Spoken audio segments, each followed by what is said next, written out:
वालेकुम, कैसे हैं आप लोग? सारे ठीक हैं? उम्मीद करता हूँ ठीक होंगे, खैरियत से होंगे। ये जो हमारा सेशन है ये सिर्फ और सिर्फ स्ट्रेटजीज पर बेस्ड होगा, जिसके अंदर हम बात करेंगे कि कस्टमर रिटेंशन की क्या स्ट्रेटजी होनी चाहिए, कंपेटिटिव स्ट्रेटजी क्या होनी चाहिए, फीडबैक स्ट्रेटजी क्या होनी चाहिए, डिफेंसिव स्ट्रेटजी क्या होनी चाहिए, और क्या नाम है, एक स्ट्रेटजी हमारी बनाई हुई है जिसको हम नाम देते हैं always in the I strategy. इसको हम स्टडी करेंगे कि ये कैसे काम करती है, आपने इनसे कैसे, ये सिर्फ इसी से रिलेटेड स्ट्रेटजीज नहीं है, आप कोई भी बिजनेस करेंगे ये आपको हर बिजनेस के अंदर यही स्ट्रेटजीज फॉलो होंगी, चाहे वो आप फिजिकली ईपीएल पाकिस्तान के अंदर कर रहे हो, दराज के अंदर कर रहे हो, आप अमेजोन के अंदर सेल कर रहे हो। ये basically overall the globe extended strategies होती हैं जिसको किसी भी बिजनेस के अंदर अप्लाई किया जा सकता है। ओके, तो हम इसको स्टार्ट करते हैं।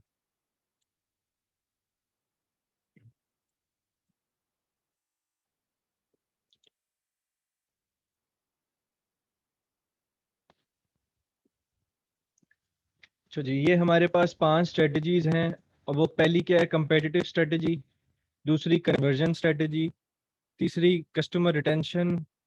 चौथी फीडबैक। और ये पांचवी always in the I strategy क्या होती है।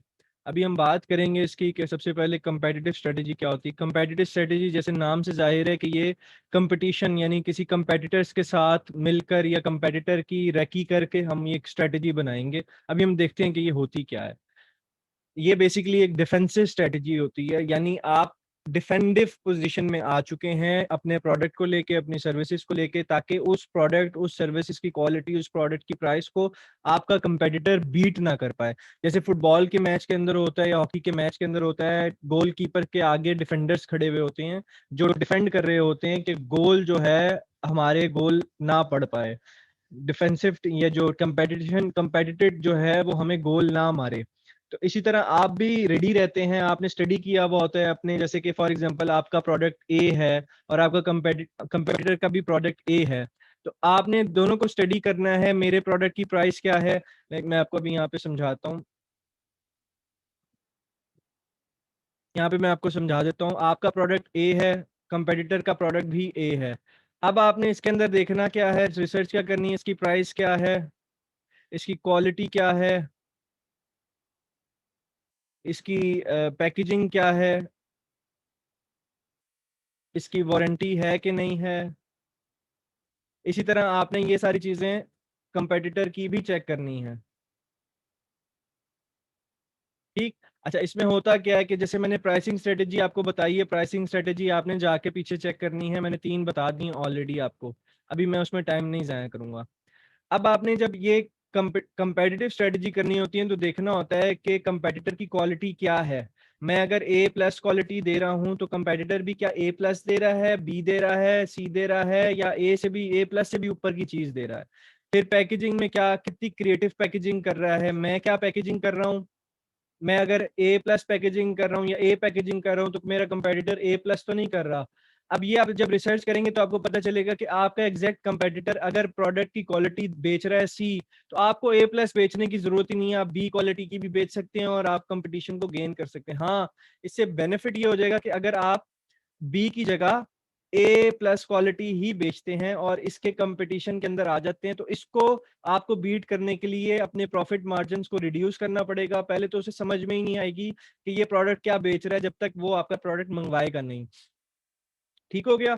इसी तरह पैकेजिंग में आपने बात देखना होता है कि पैकेजिंग कैसे हो रही है प्रोडक्ट की, और उसके अंदर क्या वो चीज़ें इस्तेमाल कर रहे हैं, आप क्या वो इस्तेमाल कर रहे हो। तो इसमें ये कुछ चीज़ें होती हैं जो आपको एज दे रही होती हैं कंपटीशन के ऊपर।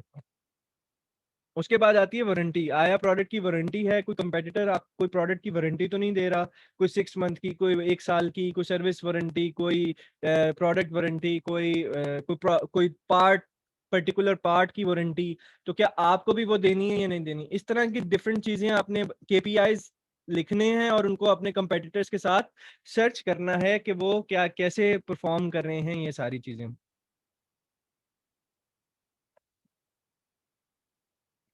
ठीक। अच्छा,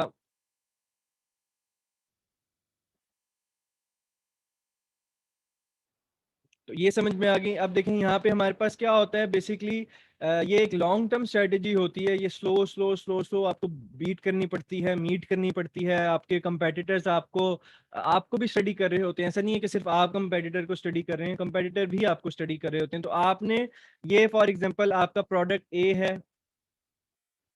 ए है और ये आपकी बाउंड्री है, ये आपका हाफ गोल है, ये आपका ये गोल है। प्रोडक्ट आपका गोलकीपर है और आप जो हैं बेसिकली क्या है, आपने ये डिफेंसिव स्ट्रेटेजी अपनाई हुई है, ठीक। और ये कंपेटिटर का गोल है ए, और ये उसकी डिफेंसिव स्ट्रेटेजी है।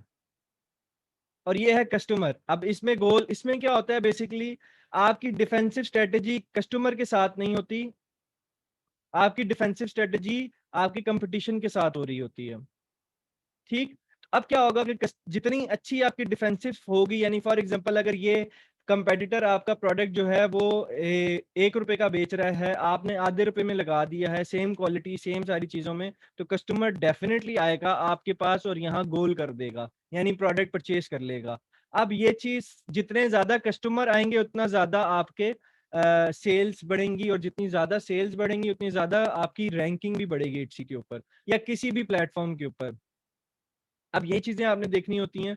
हाँ, इसमें आपको सस्टेन करना होता है, बार बार स्ट्रेटजीज बनानी होती हैं, क्योंकि आपका कंपेटिटर भी आपको फॉलो कर रहा होता है। जैसे मैंने प्राइसिंग स्ट्रेटजी में बताया था, ये भी सेम चीजें हैं, क्योंकि जाहिर है सिर्फ आप तो कंपटीशन नहीं है ना, वो भी, आप भी उसके कंपेटिटर हैं, वो आपका कंपेटिटर है, तो वो आपको स्टडी कर रहा होगा, आपने उसे स्टडी करना है। और अगर वो नहीं कर रहा तो उसका आपने फायदा उठाना है। जैसे इट्सी पे जो सेलर्स होते हैं वो मोस्टली ये सारी स्ट्रेटजीज को फॉलो नहीं कर रहे होते, क्योंकि उन्हें पता नहीं होती हैं। तो आपने ये सारी चीजें देखनी है। मैंने दोबारा इस वीडियो को दोबारा देखिएगा कि ये क्या-क्या चीज़ें होती हैं। ये कम्पेटिटिव मार्केट के अंदर बहुत ज़्यादा इम्पोर्टेंट होती है ये स्ट्रैटेजी, कि आप कंपेटिटर को बाकायदा ए से लेके ज़ी तक उसकी एक-एक हरकत पे नज़र रख रहे हैं।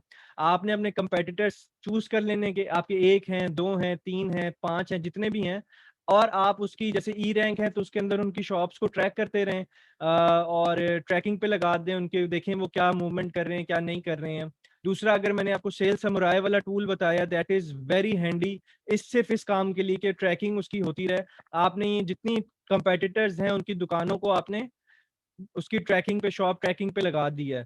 आपको पता चलता रहेगा कि ये एक शॉप क्या इसका ग्राफ क्या चल रहा है, कितनी सेल्स हो रही हैं, क्या कर रहा है, दूसरे का ग्राफ क्या चल रहा है, ठीक। तो ये वो जो टूल है वो बहुत ज़्यादा हैंडी है इस काम के लिए, कंपेटिटिव स्ट्रेटजी के लिए। उस टूल को जाके वो वीडियो दोबारा देखिएगा कि वो कैसे होती है, ठीक। इसमें एडवांटेज होता है, एडवांटेज क्या होता है कि आपको पहले से ही पता होता है कि कस्टमर, आपका जो कंपेटिटर है वो क्या बेच रहा है। लेट्स से वो आपका प्रोडक्ट ए, जैसे मैंने बात की, ए बेच रहा है, पर वो ए का प्रोडक्ट जो है उसकी बी ग्रेड बेच रहा है। आप ए का प्रोडक्ट ए ग्रेड बेच रहे हो, ए प्लस भी नहीं बेच रहे हो, ठीक, या बी प्लस बेच रहे हो, उससे एक स्टेज आगे वाला प्रोडक्ट बेच रहे हो, तो उसमें आपको कंपेटिटर एज मिलेगा। ठीक, तो वो एज आपने हमेशा अपने पास रखना है, एज नहीं तोड़ना।